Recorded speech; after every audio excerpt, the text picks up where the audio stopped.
Hello everyone, I'm Marlene, WIN President, Southeast Asia. I'm a periodontist from Singapore. And during this lockdown, when we can only see emergency patients, I do miss surgeries a lot. I get my fix by watching Korean drama serials and pretending I'm a surgeon.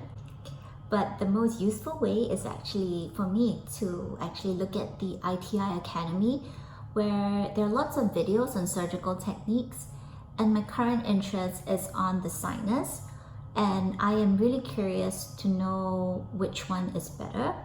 Do I do a lateral window sinus lift and then place implants, or do I go the opposite way and place avoid the sinus completely and place implants with a posterior tilt?